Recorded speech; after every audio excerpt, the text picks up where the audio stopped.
Paz e graça para você ligado nessa emissora. É hora de começarmos o seu programa de reflexão, entrevistas e debates de todas as noites. E hoje, naquele formato de debate com perguntas e respostas. E o tema não podia ser mais polêmico, um dos assuntos mais debatidos do Antigo Testamento. O que aconteceu com Jefté e a filha dele? Depois você vai ver os detalhes, né? Mas, em termos gerais, Jefté foi convocado para defender o povo de Deus, fez um voto de que lhe ofereceria o holocausto, o primeiro ser vivo que ele visse ao voltar para casa, e aí ele se encontra com a sua filha, ele vitorioso e a filha celebrando a sua vitória. E aí, ele cumpriu o voto dele, dando a filha em holocausto, ou ele simplesmente impediu a menina de se casar? O voto era oferecer em holocausto. Holocausto é uma palavra que significa oferta queimada. Então ele tinha que matar e queimar a filha dele no altar. Né? Mais ou menos como Deus mandou Abraão fazer com Isaac. Só que Deus não deixou Abraão fazer. Ele até ia. E Jefté fez. Aí fica aquela história. Mas Jefté não era homem de Deus? Ele não aparece lá na galeria dos heróis da fé de Hebreus 11? Como é que Deus vai aceitar um sacrifício humano e ainda dizer que ele é modelo de fé para as pessoas? E se ele não fez? Ele não descumpriu o voto, e a própria Bíblia diz que é melhor não fazer voto do que votar e não pagar, é uma situação muito complicada. E por isso mesmo, o Vejam Só trouxe dois esmerados eruditos nas Sagradas Escrituras que vão degladiar-se. Um acha que sim, o outro acha que não, e você vai ouvir todas as ponderações e tirar as suas próprias conclusões, como eu também farei, não é? Está no ar o Vejam Só.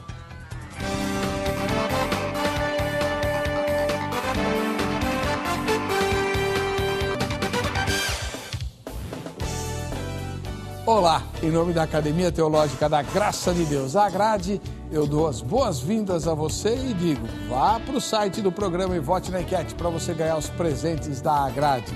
Vejamsó.com.br é o nosso endereço eletrônico, votou na enquete e você está concorrendo aos sorteios de hoje. Para debater essa questão dificílima a respeito de Jefté, cuja história está no livro de Juízes, ô livrinho danado esse livro de Juízes, está conosco o pastor Eginaldo Hélio de Souza, do Centro Evangelístico Vale da Bênção. Ele que é escritor, professor de teologia, lá no seminário da Vale da Bênção, entre outras atividades. Seja bem-vindo, pastor Eginaldo, paz e graça. Paz e graça, reverendo Weber. Feliz mais uma vez estar aqui com esse público maravilhoso e falando da coisa mais importante desse mundo, né, que é a Escritura Sagrada. Então, embora seja um assunto aí controverso, né, mas ainda assim, falar da Bíblia é sempre bom, né? O irmão é encontrado lá no Vale da Bênção, tem endereço? O Vale da Bênção fica ali no quilômetro 50 da Castelo Branco. Não tem como errar, porque você entra à direita, você praticamente chegou dentro do Vale da Bênção, você vai ver uma torre enorme escrito Jesus. E acho que é um lugar muito bonito para se conhecer. É um espaço bom para as igrejas, para evento de igrejas.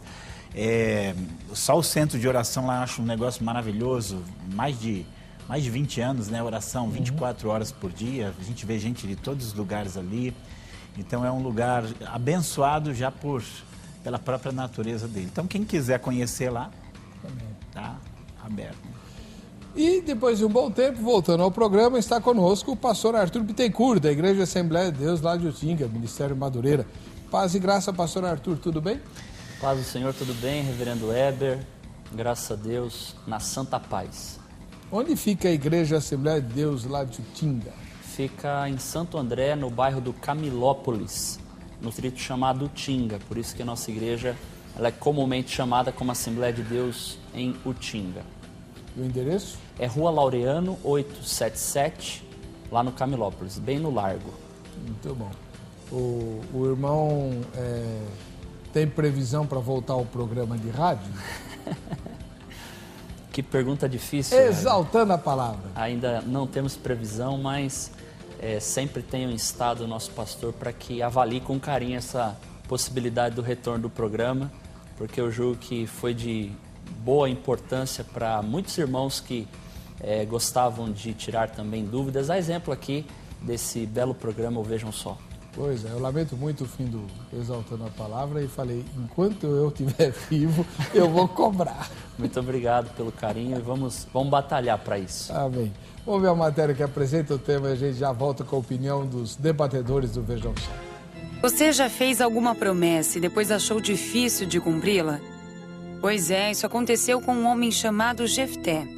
A história de Jefté ilustra a relação de fazer votos sem compreender as consequências. Antes de liderar os israelitas na batalha contra os amonitas, Jefté, descrito como um poderoso homem de valor, fez um voto precipitado de que daria ao Senhor quem primeiro passasse pela porta para encontrá-lo, se voltasse para casa como vencedor. E quando o Senhor concedeu-lhe a vitória, a sua filha foi a primeira a sair para encontrá-lo. Jefté lembrou-se da sua promessa e ofereceu-a ao Senhor. E aconteceu que, quando a viu, rasgou as suas vestes e disse: Ah, filha minha, muito me abateste, e estás entre os que me turbam, porque eu abri a minha boca ao Senhor e não tornarei atrás. E ela lhe disse: Meu pai, tu deste a palavra ao Senhor. Faze de mim conforme o que prometeste, pois o Senhor te vingou dos teus inimigos, os filhos de Amon. Se Jefté deveria ou não ter mantido este voto é algo que divide opiniões. O fato de que somos propensos a erros de julgamento, o que faz parte da nossa natureza decaída, significa que podemos fazer votos tolamente ou por imaturidade. Para você, por exemplo, no caso de Jefté, você acha que ele matou a filha em sacrifício ou apenas a impediu de se casar? É o que vamos discutir agora no programa Vejam Só dessa noite. Muito bem. E você participa do programa votando na enquete que está na página vejamsó.com.br lá na internet. Deixa eu ver, o pastor Eguinaldo Hélio de Souza, do Centro Evangelístico Vale da Bênção, ele está conosco e o senhor vai defender qual ponto de vista, pastor? Eu defender que ele, de fato, sacrificou a filha, como uma atitude bem tola, mas que ele sacrificou a filha, né? Agora, eu quero ver os outros argumentos, né? Eu estou aberto, mas o texto, ele para mim é muito claro. Eu até preferia particularmente que isso não tivesse acontecido, que ele tivesse simplesmente, como alguns acreditam, né, oferecido a virgindade dela. Mas o texto não dá essa base, se dá, é muito fraca.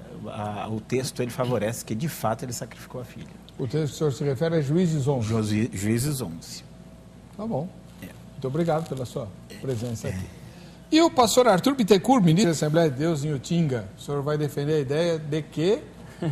O oposto, né, do irmão Aguinaldo, é em relação à virgindade perpétua ou à castidade da filha de Jefté. A pergunta seria, holocausto ou castidade? Consagração ao Senhor ou sacrifício ao Senhor? Quanto mais a gente estuda Juízes 11, de 30 a 40, os versículos, mais a gente percebe que este voto ele é bem enigmático, ele aparenta ser enigmático. E a gente vai ver, de acordo com as evidências bíblicas, no nosso ponto de vista, de que há evidências bíblicas mais para a castidade, a virgindade, a consagração ao Senhor, do que o holocausto e o sacrifício da vítima, portanto a filha dele, que teria sido imolada e queimada viva, né? Queimada totalmente, que é a ideia da palavra holocausto. Muito obrigado, pastor. Vai ser quente hoje o debate. Legal. Então, você vai para a nossa página lá na internet e vai votar na nossa enquete para você concorrer aos brindes de hoje.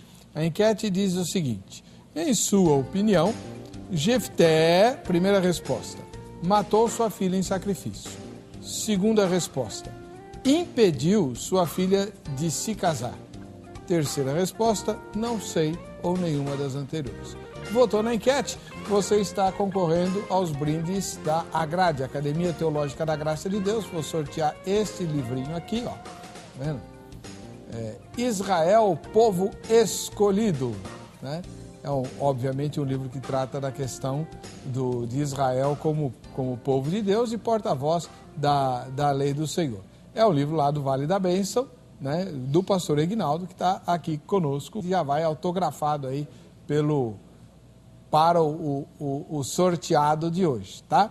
E além do livro do pastor Eguinaldo, vamos sortear também os brindes da Academia Teológica da Graça de Deus, a caneca do Vejam Só, que todo mundo quer, e a camiseta da grade, que todo mundo quer também.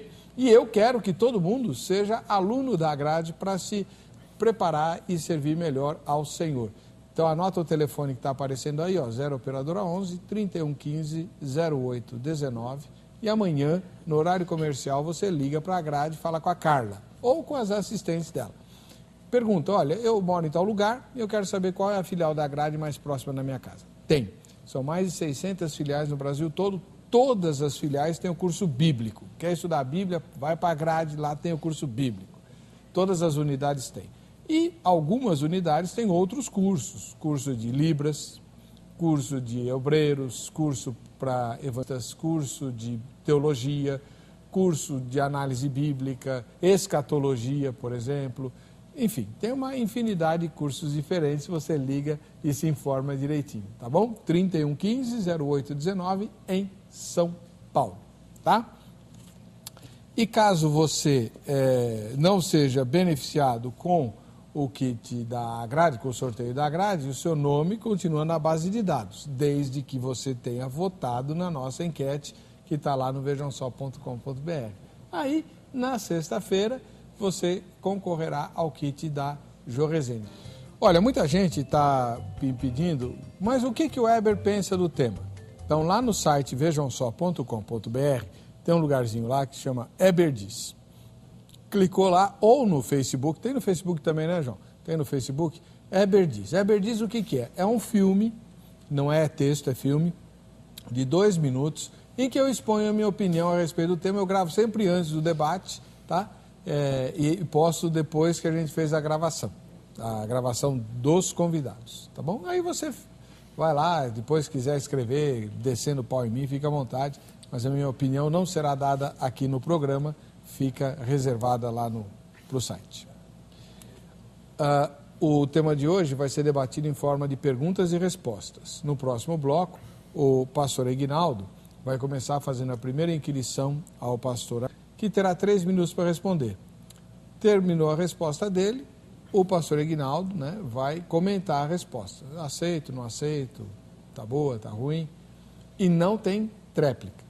Quando a palavra voltar ao pastor Arthur, será para que ele faça a inquirição do pastor Eguinaldo e por aí vai. Aí você ouve todo mundo, ouve todos os lados e tira suas conclusões no final do programa. Não é legal? A gente vai para o intervalo, voltamos já com a continuação do Vejam Só.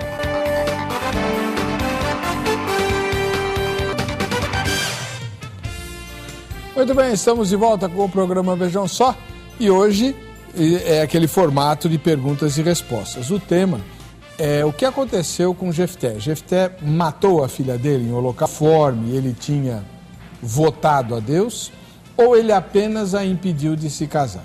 Está conosco o pastor Eguinaldo Hélio de Souza, do Centro Evangelístico Vale da Bênção, e ele vai fazer a pergunta para o pastor Arthur Bittencourt, da Igreja Assembleia de Deus de Utinga. O pastor Eguinaldo entende que o Jefté ofereceu a filha em sacrifício de verdade e o pastor Arthur diz que não, que ele apenas a impediu de se casar, né, ofereceu a virgindade perpétua da filha a Deus. Pastor Eguinaldo, sua primeira pergunta. Minha primeira pergunta é o próprio texto em si. O texto ele é muito claro. Então, vou ler aqui Juízes 11, 31, onde ele faz o voto. Então, ele diz assim: aquilo que saindo da porta da minha casa me vier ao encontro, voltando eu dos filhos de Amon em paz, isso será do Senhor e o oferecerei em holocausto. O texto em si, eu acredito que é muito evidente. Então, eu queria perguntar, pastor Arthur, não é evidente no texto que ele ofereceu a filha em holocausto? 3 minutos, pastor Arthur. Ok, vamos lá. O versículo 31 revela o conteúdo do voto. O desejo foi muito bem intencionado de Jefté.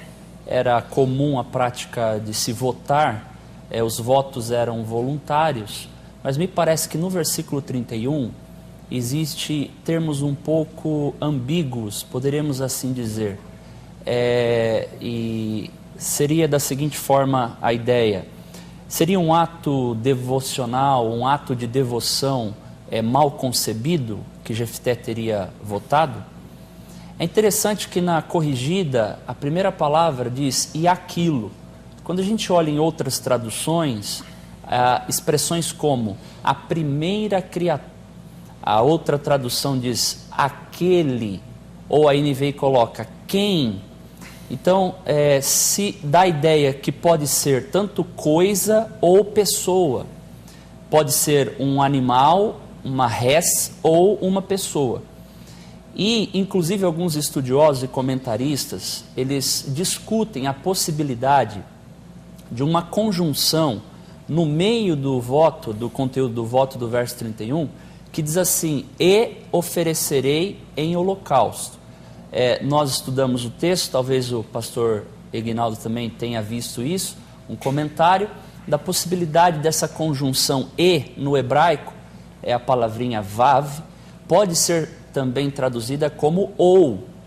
E se admitirmos a possibilidade do "e", do "ou", ao invés do "e", mudaria o conteúdo do voto e colocaria o voto em duas partes.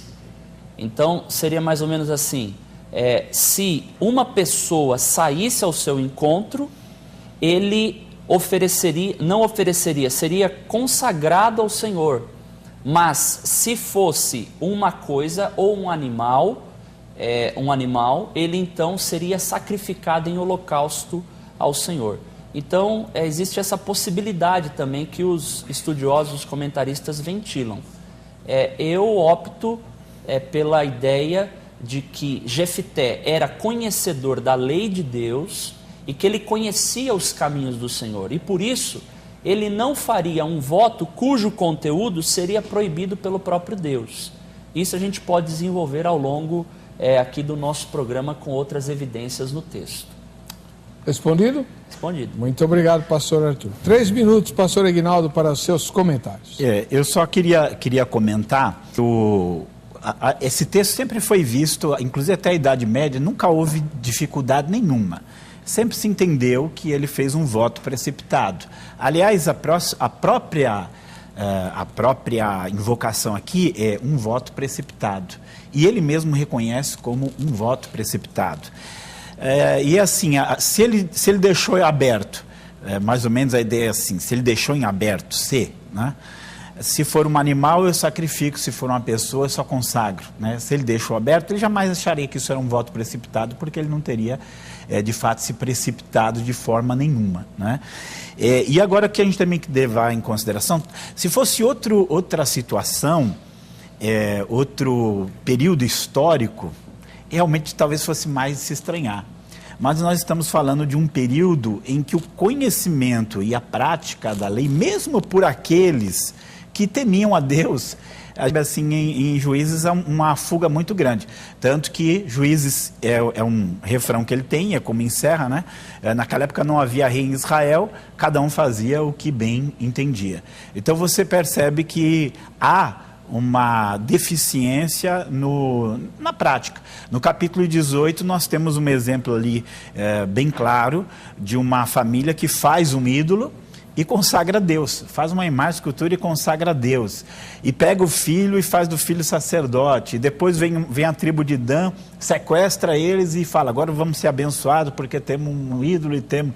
Então você percebe em todo esse contexto uma confusão, né? Um período em que as coisas não eram muito claras. Então isso não dá para se admirar, não vamos dizer que Jefté não fosse alguém que temesse a Deus, mas o período era um período sujeito a uma série de atitudes sem uma súplica. Aliás, eu acho que basta olhar até para a própria vida de Sansão, que é um exemplo muito claro de uma pessoa que, por mais que tenha sido uma pessoa usada por Deus, várias das suas atitudes mostravam essa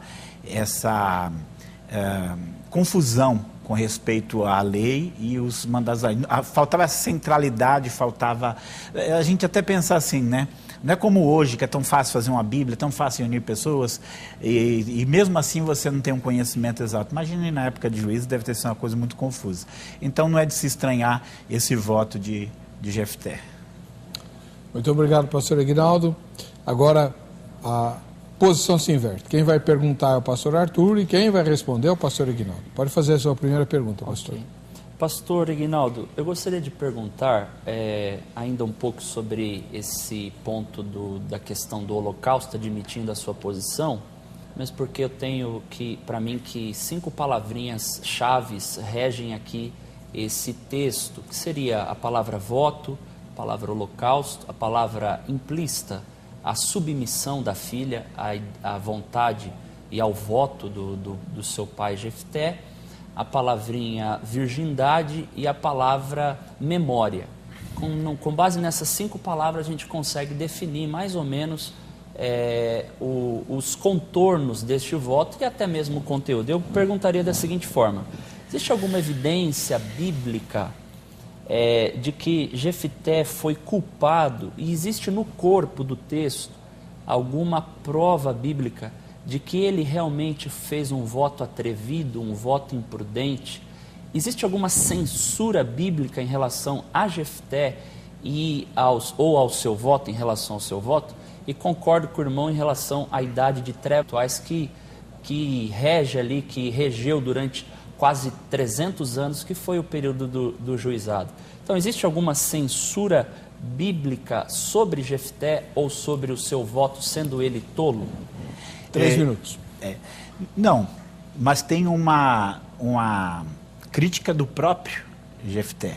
Então ele aqui no versículo 35, ele diz assim: e aconteceu que quando a viu, rasgou as suas vestes e disse: ah, filha minha, muito me abatestes, e estás entre os que me turbam, porque eu abri a minha boca ao Senhor e não tornarei atrás. Então essa é uma autocrítica que ele faz de algo que ele entendeu, um voto que ele entendeu que não deveria ter feito. Outro ponto é a gente também querer que o argumento do silêncio fale.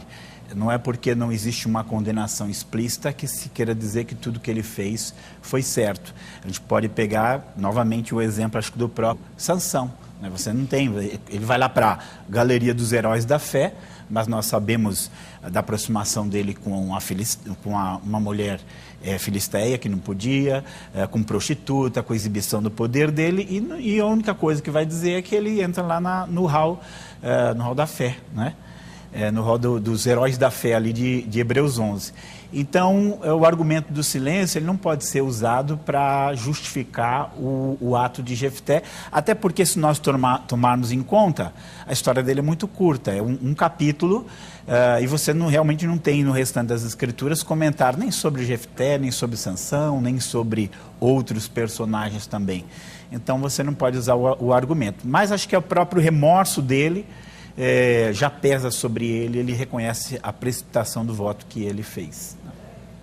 Respondido? Respondido. Pastor Arthur, 3 minutos para os seus comentários. Nós entendemos que não há nenhum tipo de censura bíblica sobre Jefté ou sobre o seu voto. Ele demonstra, no contexto do capítulo, do versículo 15 ao versículo 27, que ele tinha conhecimento da história de Israel e da lei de Deus, e por isso seria muito difícil nós admitirmos que ele fizesse um voto cujo conteúdo seria proibido pelo próprio Deus. Jefté sabia que não era possível sacrifício humano no altar do Senhor, seja no tabernáculo. Jefté sabia, e até em outras ocasiões, diz a Bíblia, que os filhos de Israel sacrificavam os seus filhos no vale de Inom. E quando há essa menção, já está claro, há uma censura bíblica em relação a esta prática dos filhos de Israel. Jefté também sabia que não poderia oferecer um sacrifício, o fruto do seu próprio corpo, e também, ou corpo de outrem. Ele teria capacidade, ele teria o direito de matar ou tirar a vida de outra pessoa para cumprir o seu voto. Se assim fosse, dá a entender que a vitória que ele teve sobre os amonitas custou a vida de uma inocente. E nós não encontramos assim, pelo menos eu não consigo enxergar assim no texto. Quando ele se lamenta, ele rasga as vestes, no nosso ponto de vista ele não faz isso porque ele haveria de matar a sua filha, mas sim porque ele perderia um direito de ter herança em Israel com a sua descendência. E isso era fundamental para a cultura e o costume judaico. Então, com base nessas informações, ainda admito que seja não na linha do holocausto, mas na linha da castidade. Muito bem. Primeira rodada terminada, vamos para a segunda. Pastor Aguinaldo, sua segunda pergunta. A minha pergunta seria a seguinte: qual é a dificuldade de aceitar, dentro daquele contexto, e dentro de outros exemplos bíblicos que nós temos, de erros de outros servos de Deus, qual a dificuldade de aceitar que aquilo foi apenas um voto impensado? Né? Qual a dificuldade? Aceitar que aquilo foi um voto impensado que ele fez, numa época em que você vai encontrar vários erros de comportamento diante de Deus, mesmo de homens de Deus com caráter, mesmo de homens de Deus com Espírito Santo, né? Verdade. 3 minutos, pastor Arthur. Ok. Realmente, não podemos utilizar o ponto do erro de um homem de Deus para negar essa impiedade. Mesmo porque Davi está na galeria dos heróis da fé em Hebreus 11, e a gente sabe de maneira clara as censuras divinas sobre a vida dele em vários pecados que ele comete.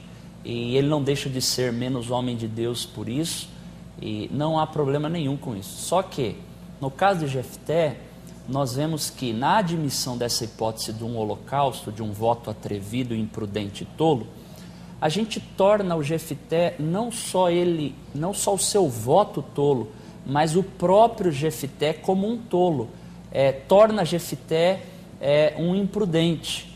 E eu não consigo enxergar isso quando a gente lê, vou repetir, os versículos do 15 ao 27, ele mostra muita lucidez no que ele está dizendo em relação à história de Israel, à lei de Deus e por aí vai. É claro que no caso que o irmão está abordando e admitindo o holocausto, é porque está indo pela linha literal do termo holocausto. E por essa causa o irmão se fundamenta na sua posição. Mas me parece, e nós vamos avançar daqui a pouco nesse tema, que os versos 37 a 39 são evidências mais fortes para a ocorrência da visão da virgindade e da castidade perpétua. E não apenas uma menção no verso 31 da palavra holocausto, um lamento dele no verso 35, e aí no outro texto que diz que ele cumpriu o voto nela, admitimos então que ele havia matado, ou que ele mataria realmente a sua filha, ou que ele matou a sua filha. E se for usar o argumento da questão do silêncio, é importante dizer também que não há evidência na Bíblia que ele tenha matado ela. Então era isso que eu gostaria de articular por enquanto. Ok. Pastor Aguinaldo, seus comentários. Não, então só comentar que assim, a leitura tem que ser literal, né? Não tem como você fugir disso. Ele fala que ele vai oferecer ela em holocausto e lamenta pelo que fez, e depois o texto vai dizer ali mais embaixo, ela se volta para o pai e diz: pai, o senhor pode fazer comigo aquilo que o senhor disse que iria fazer. Então tudo isso coloca dentro de uma evidência. E, como eu disse assim, isso não tira nenhum mérito dele. Eu acho muito interessante que nós temos que entender que Jefté, ele venceu aquela batalha, não pelo voto, mas ele venceu a batalha pela fé, né? Tanto que é muito interessante que no versículo 29 diz assim: então o Espírito veio sobre Jefté, antes dele fazer o voto. E realmente, quando você vê o discurso de Jefté, você vê o discurso de um homem de fé. Então aquela batalha foi uma batalha que ele fez pela fé, foi uma conquista que ele conquistou pela fé, ele foi ungido por Deus para fazer o que ele fez. Agora, nada disso o impede de ter feito um voto errado. Inclusive, a maioria dos comentaristas, você vai olhar vários comentaristas, acho que só um ele é taxativo em dizer que não foi o holocausto literal, né? Só um deles. Mas a maioria ele deixa para os dois lados, né? Mas em tudo isso, é importante assim, não há um erro de Deus, no sentido que Deus o honrou porque ele fez o sacrifício da filha. Então, em momento nenhum, isso dá a entender no texto. O que dá a entender no texto é que ele fez um voto precipitado, entendeu que o voto é precipitado e, homem honrado que no fundo ele era, ele falou, eu não vou voltar atrás, eu fiz o voto, eu dei a minha palavra, eu disse, e então é assim que vai ser. Então, em momento nenhum, nós vamos diminuir a pessoa do Jefté, como você mesmo disse, não vai tornar ele menos homem de Deus. E também, em nenhum momento, nós vamos jogar essa responsabilidade para Deus. Deus o honrou porque ele fez o voto. Não, Deus o honrou apesar dele ter feito o voto, porque ele era um homem de fé. Amém. Muito obrigado. Agora, para equilibrar, o pastor Arthur é que vai fazer a segunda inquirição dele. Ok. Então, eu perguntaria o seguinte, se ela foi vitimada ou sacrificada em holocausto, a expressão final do versículo 39, que diz, depois de um ponto e vírgula, e nunca mais deixou de ser virgem, ela não parece ser dispensável no texto? Ela não pareceria ser dispensável? Lê o texto, versículo. Eu vou ler o texto. Na tradução corrigida está um pouquinho diferente. Diz assim, versículo 39, vou ler ele todo. E sucedeu que ao fim de 2 meses tornou ela para o seu pai, o qual cumpriu nela o seu voto que tinha feito. E ela não conheceu o varão. E daqui veio o costume em Israel. E ela não conheceu o varão. A pergunta é, se é o holocausto e não a virgindade, a tese aqui do texto que nós estamos comentando, não seria dispensável essa expressão? Porque se você tira ela, nunca mais deixou de ser virgem, se você tira, continua a mesma ideia e prevalece a ideia do holocausto.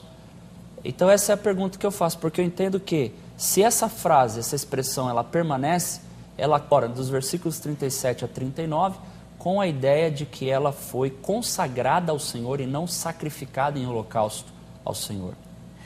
3 minutos, pastor Ignaldo. Então vamos lá. Vamos pegar aqui, até pegar todo o pensamento inteiro. Versículo 31, ele diz, eu oferecerei em holocausto. No versículo 35, ele lamenta, né, pelo que aconteceu. E ele entende que ele abriu a boca dele precipitadamente ao Senhor. E o versículo 39, ele diz, e sucedeu que, a fim de 2 meses, tornou ela para o seu pai, o qual cumpriu nela o seu voto que tinha feito. Então, ele fez um voto, lamentou por esse voto, cumpriu esse voto. É fato, e nós sabemos, e você já inclusive mencionou, pastor, o fato da virgindade ser algo importante em todo aquele contexto. E o que se esperava de mesmo que fosse uma filha única, que ela tivesse deixado descendentes.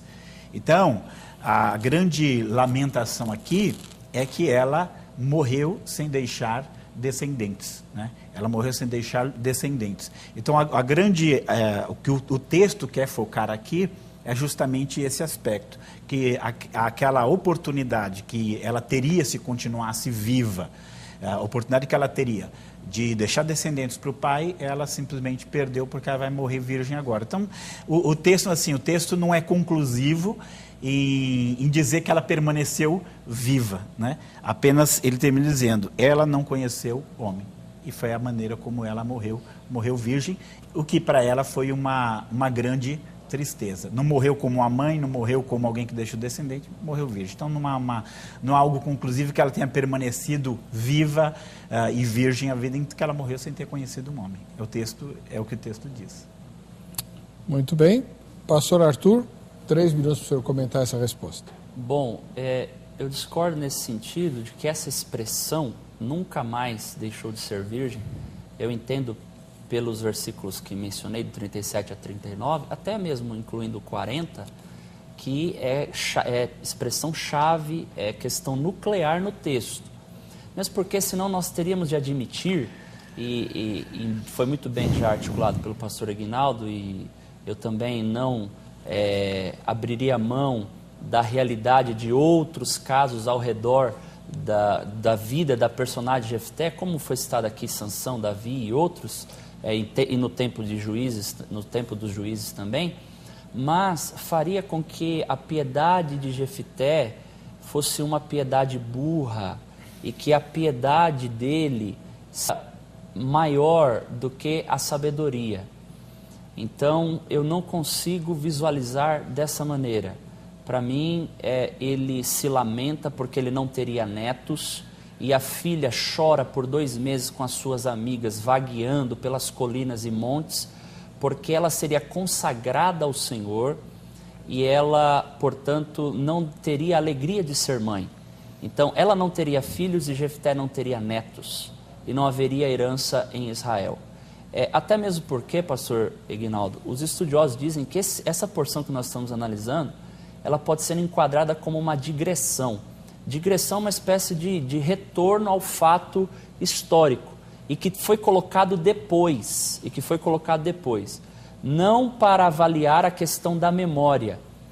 E mesmo porque aqui essa questão da memória não é uma memória em relação à morte ou a um erro. Eu acho difícil que Israel incorporaria dentro do seu costume uma prática que seria anual, de uma lembrança em 4 dias, dentro de todo Israel, da filha de Jefté, em memória da filha de Jefté, por uma memória que seria vinda de um erro, mas sim de uma memória para celebrar que ela se dedicou ao Senhor e que abriu mão de ter uma descendência, e Jefté também perdeu o direito de ter uma herança em Israel, porque ela foi submissa ao seu pai e ela foi submissa a Deus. Então, é dessa forma que eu vejo esse texto, e nós podemos ainda ampliar algumas pequenas ideias. A gente vai para o intervalo, voltamos já já com a continuação do Vejam Só.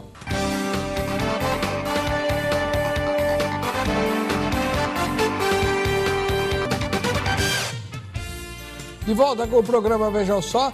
Você já votou na enquete para você ganhar os presentes? Olha, o presente hoje é o livro do pastor Aguinaldo Hélio de Souza. Ele está aqui, ele vai fazer uma dedicatória especial para você e tal. Aí você pode mostrar para os amigos. Eu sou amigo, tal, meu irmão Aguinaldo mandou o livro para mim com dedicatória. Bacana, né? Israel, povo escolhido. Além dos brindes da grade. Ó, já fica com o senhor, o vai ser feito no final desse bloco, o senhor já faz a dedicatória.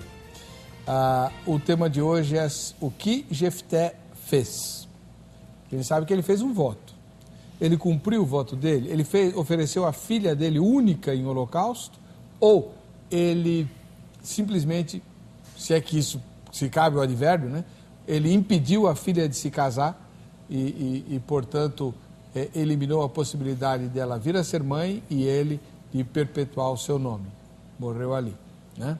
O que é que você pensa? Nós estamos aqui com o pastor Aguinaldo Hélio de Souza, do Centro Evangelístico Vale da Bênção, que vai fazer a terceira pergunta dele ao pastor Arthur Bittencourt, da Igreja Assembleia de Deus de Utinga.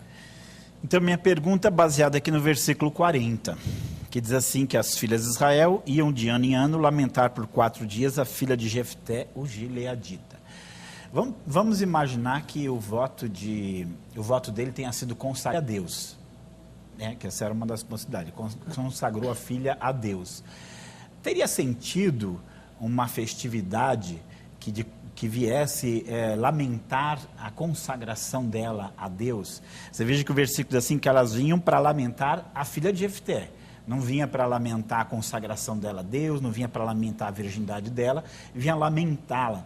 Então, tem mais sentido entender que vinha lamentar por causa da morte por aquele voto, e que ela teve que morrer virgem, sem deixar descendentes, do que pensar que só veio lamentar porque ela está consagrada a Deus. Não teria muito sentido uma lamentação dessa forma. Estou lamentando porque ela agora é uma pessoa consagrada a Deus. Não teria tanto sentido quanto o sentido de lamentar porque ela está morta.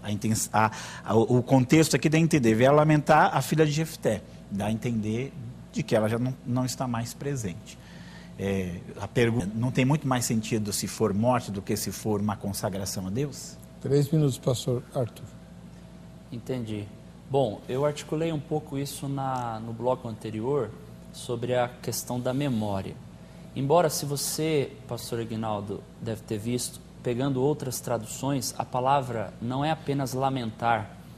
A outra tradução coloca como cantar, coloca como celebrar. Celebrar e cantar.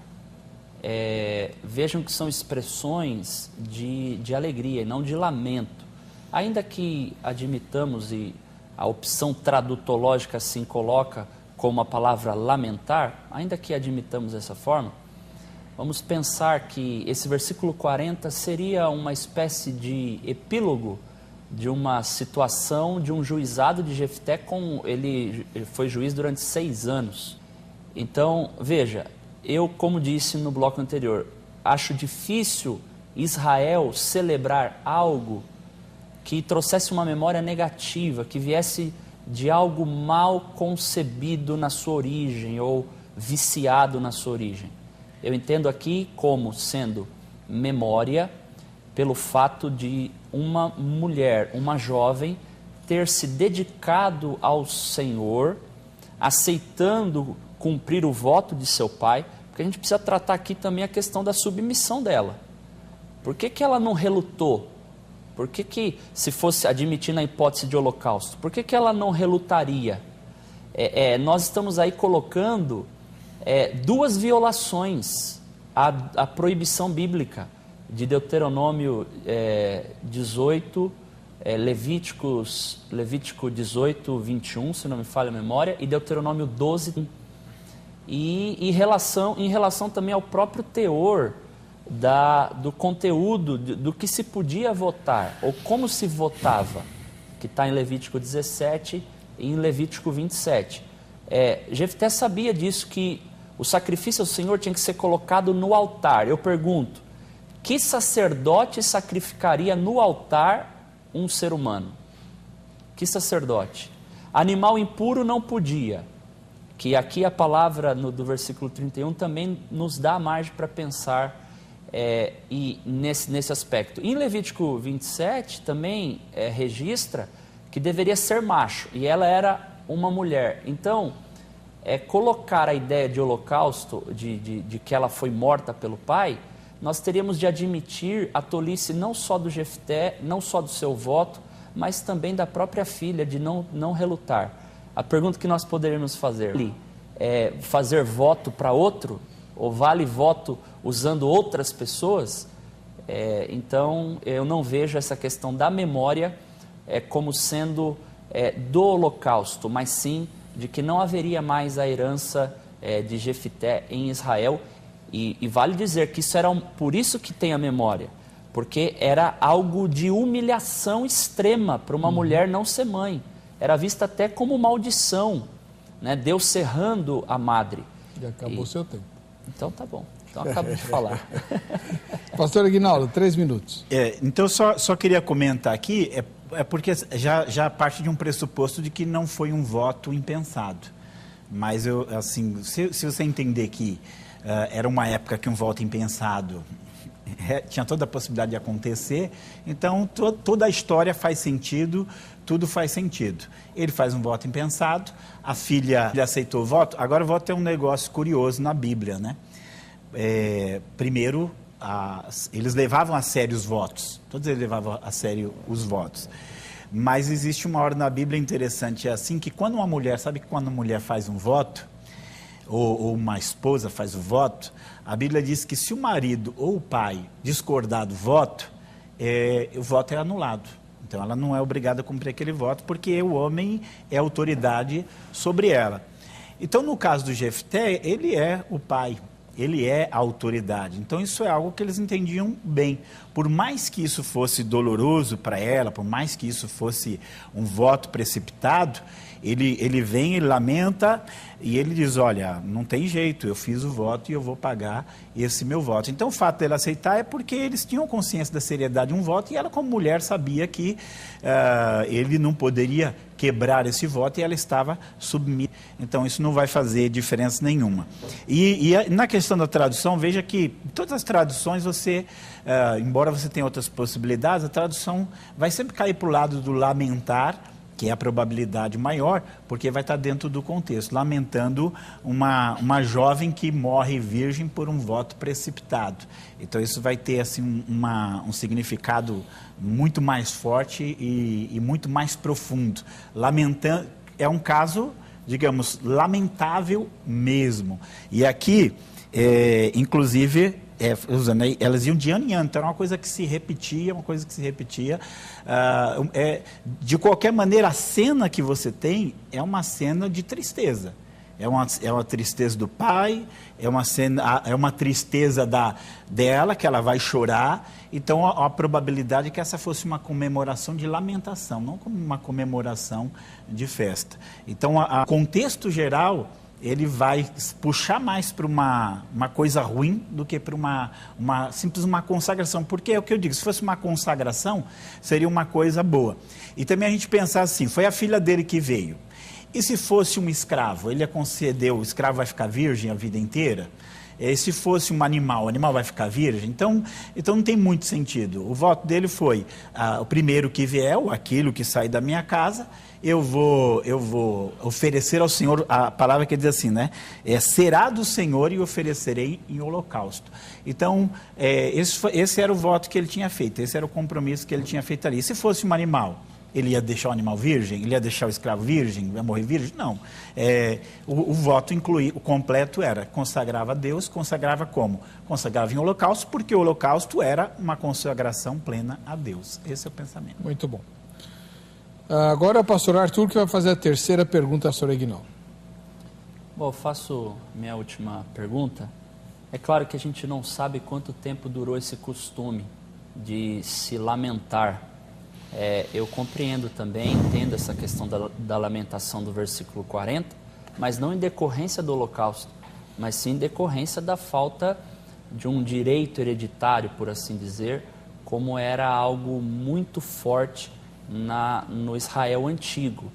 Então, só para encerrar, eu acho que a gente já tocou em quase todos os pontos aqui deste texto, mas em relação à submissão da filha, o pai rasga as vestes, ele chora, a filha ela lamenta por 2 meses com as amigas e depois, anualmente, em 4 dias do ano, se celebrava a memória dela.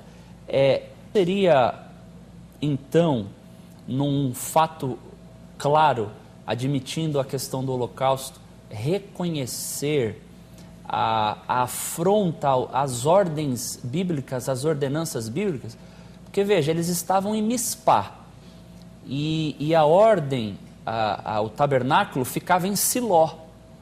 Para que um sacrifício fosse aceito, Jefté teria de sair de Mispá e ir até Siló. E de igual modo, a sua filha, se foi consagrada ao Senhor, não sacrificada, ela foi servir no templo. E havia uma previsão em Êxodo 38:8 de que as mulheres serviam à porta da tenda do tabernáculo, da tenda do encontro. Então, não seria aí uma admissão, no caso do holocausto, uma admissão de uma piedade em sabedoria e que realmente coloca um cenário, embora eu sei que está cercado por uma época de trevas espirituais, eu não vejo dessa forma. Como é que o irmão vê essa questão da submissão da filha irrestrita ao pai? Eu acho que o termo que você usou é muito bom. 3 minutos. O termo que você usou é muito bom, uma piedade sem sabedoria, né?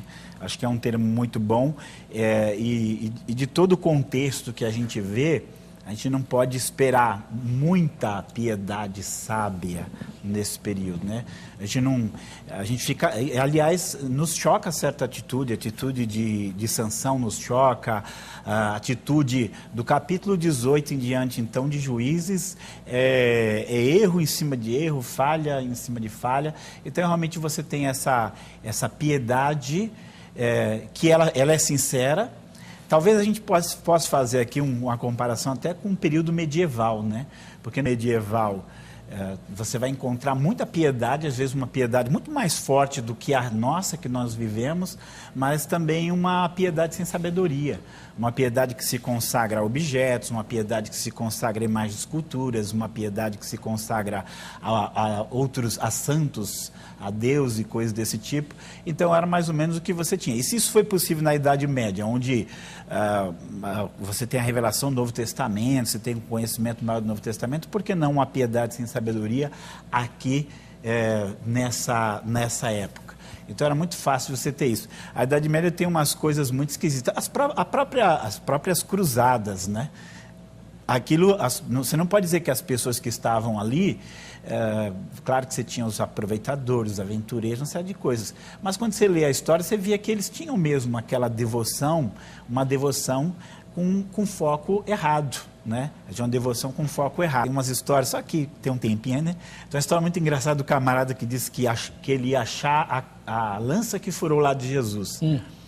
E aí eles estão lá, estão cercados numa cidade, os cruzados estão cercados numa cidade, os muçulmanos ao redor, e ele de repente fala que achou a lança. Ninguém sabe o que ele fez, eu achei a lança. E conta a história, quando ele diz que achou a lança, eles, agora nós vamos ter vitória. E eles saem da cidade que estava cercada e eles matam os muçulmanos todos, só por causa que eles estavam com a lança que havia furado lá de Jesus. Então aquilo era uma piedade sem nenhuma sabedoria. Você vai ter até mesmo uma defesa de imagens de esculturas na Igreja Oriental, você vai ter essa defesa. Eles defendiam, homens santos, homens consagrados, eles defendiam o uso de imagens de escultura. Então você tem essa possibilidade. Você tem essa possibilidade no período que nós estamos vivendo, período cristão, né, da revelação do Novo Testamento. Imagine nessa época, né, você tem toda a possibilidade de coisas desse tipo, e que, eu digo assim, para terminar, não fere o contexto, porque o contexto é isso, não fere a santidade de Deus, porque Deus continua sendo santo, Ele não é responsável pelos votos impensados e irresponsáveis, e vai se ajustar muito mais ao texto do que simplesmente a perda da virgindade. Muito bem, 3 minutos para o senhor comentar, pastor Arthur. Essa questão da submissão da filha de Jefté, uma submissão não relutante, eu entendo que pode ser um outro indicativo de que ela não foi, portanto, sacrificada e sim consagrada ao Senhor. E o que o que seria possível, o voto ser aceito por Deus. Porque eu repito, não há nenhuma censura divina sobre Jefté, não há nenhuma sobre o voto, não há nenhuma censura sobre a filha. Pelo contrário, até uma pequena semelhança entre a filha de Jefté e Isaac, por exemplo, que na mesma condição se submeteram de maneira fiel ao seu pai e a Deus, se entregando num sacrifício, né? Claro que no caso de Isaac já estava na iminência e Deus não aceitou, Deus na verdade impediu que o cenário se concluísse, e no caso da filha de Jefté, ela foi consagrada ao Senhor. É interessante pensar porque, não aceitando a questão do sacrifício humano, mas a questão da dedicação ao Senhor, de qualquer forma, houve aqui o cumprimento desse voto e houve uma dedicação ao Senhor. Se foi holocausto, Deus não aceitou. Aí foi um dolo de Jefté. Se foi uma consagração ao Senhor, ela então cumpriu o seu papel, e Jefté não tem tanta tolice assim, como a gente pode tentar querer enxergar aqui no texto, e ela então é consagrada ao Senhor, ele cumpre o voto e está tudo ok. Agora, a dificuldade, concordo também com o irmão, de que não foi o voto, o cumprimento do voto, que foi uma espécie de retribuição a Deus, mas sim que Deus, pela sua graça, deu vitória, com Jefté na frente, assumindo a liderança.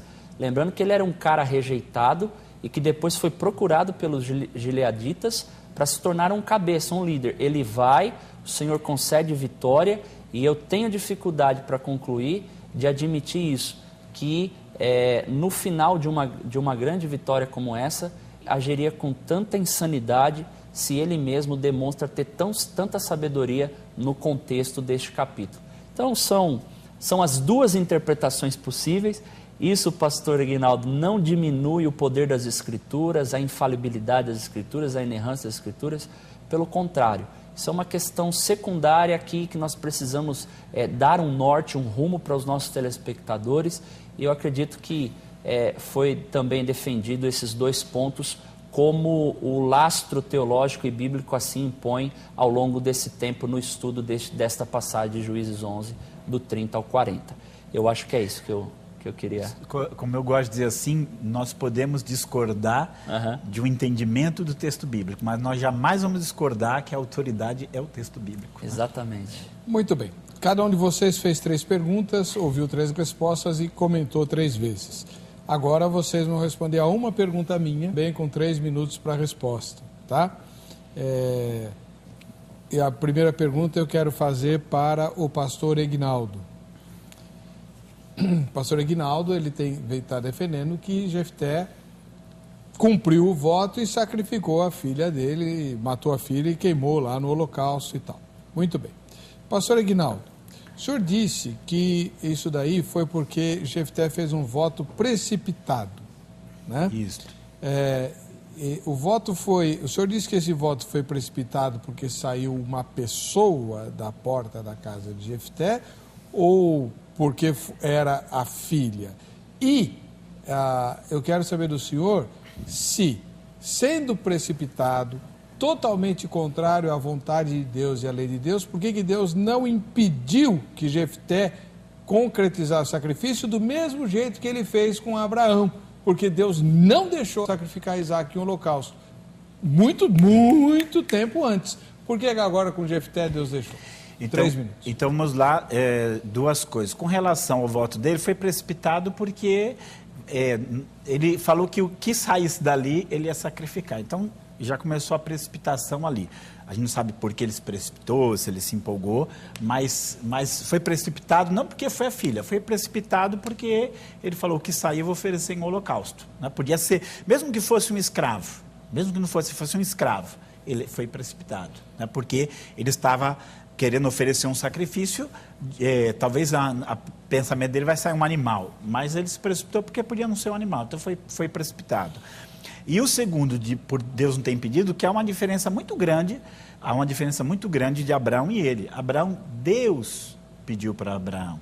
Deus estava naquele...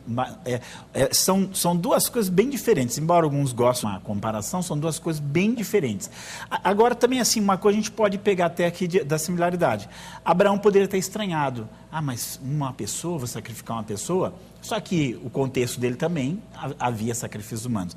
Mas no caso de Abraão, Deus pediu para provar Abraão, está bem claro lá. Agora aqui está bem claro no contexto que ele estava oferecendo, não porque Deus não pediu nada para ele. Você vê que Deus inclusive vê o Espírito sobre ele sem ele ter feito voto nenhum, sem ele ter prometido nada. Então fica assim entendido que não era uma troca.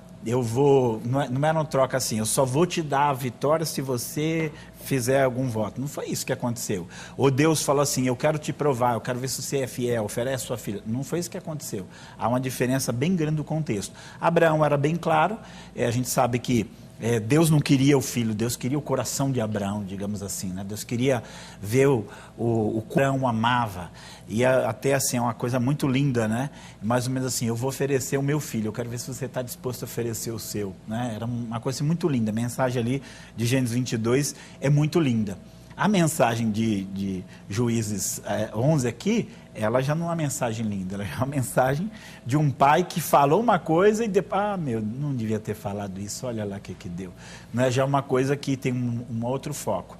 Então, e outra, por que Deus não impediu? A gente pergunta por que Deus não impediu Sansão de ir com Dalila, por que Deus não impediu Davi de pecar, e aí foi uma precipitação dele e ele pagou por essa precipitação, né? É como eu vejo a situação, bem distinta.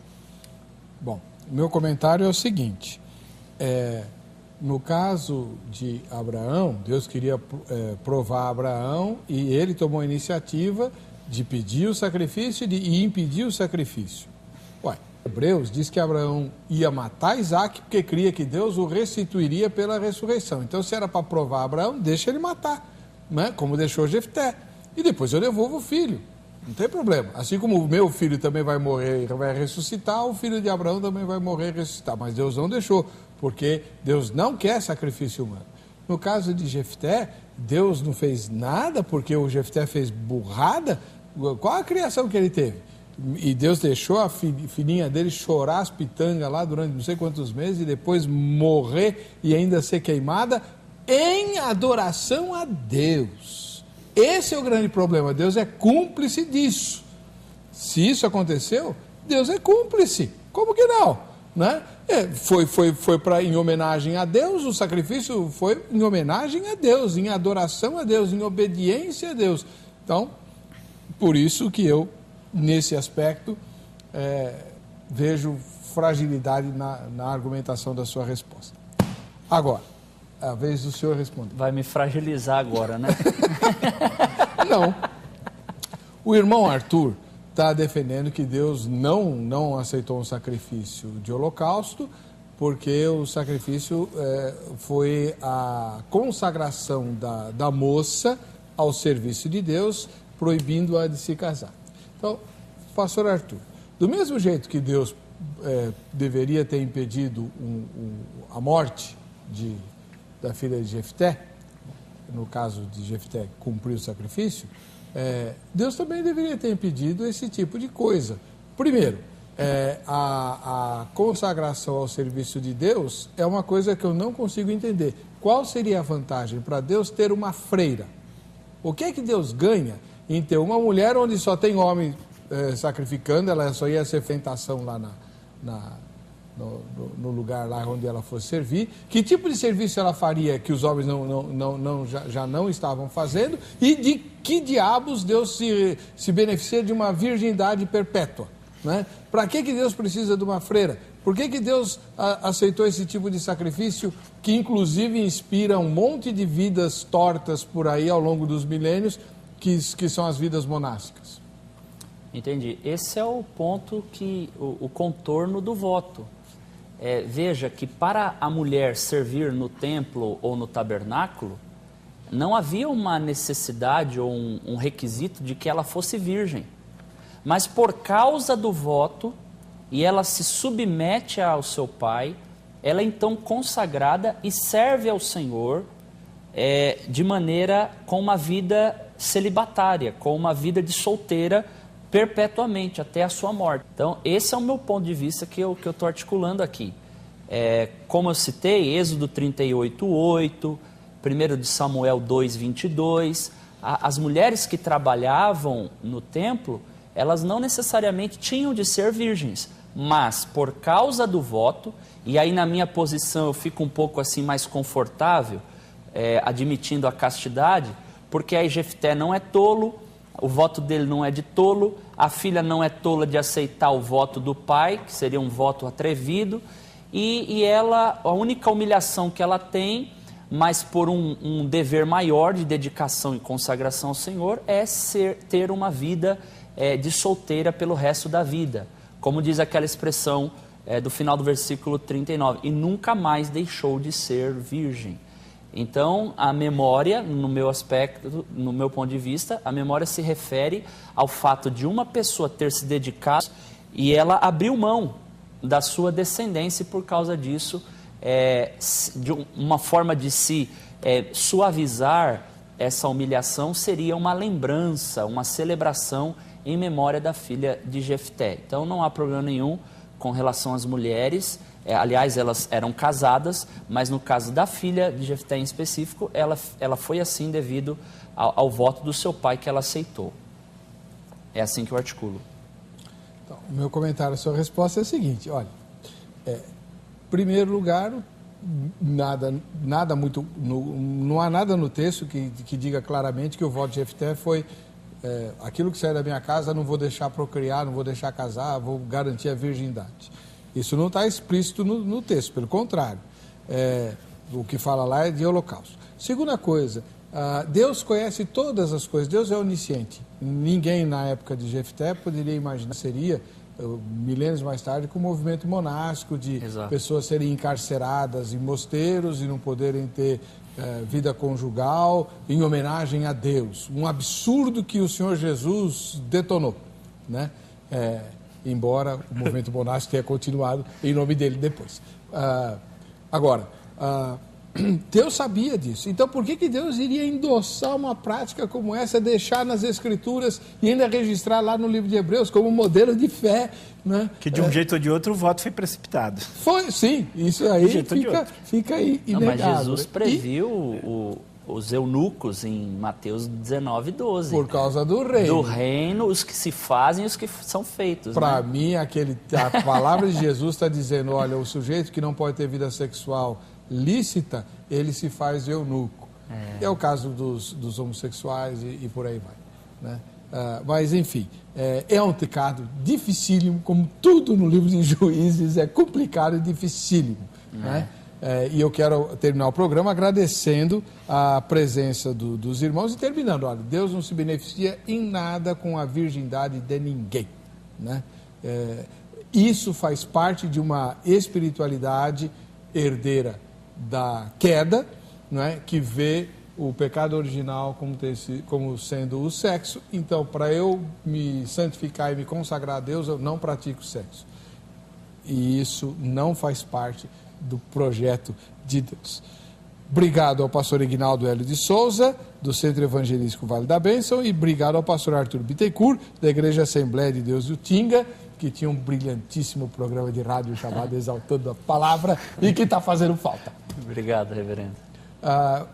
Olha, o contato desses dois irmãos, não para falar da filha de Jefté, porque o que eles iam falar já falaram, mas o contato deles está no site vejamsó.com.br, clica lá na aba Convidados e você vai ter acesso a eles, fazer pergunta, fazer convite, mandar oferta e assim por diante, tá bom?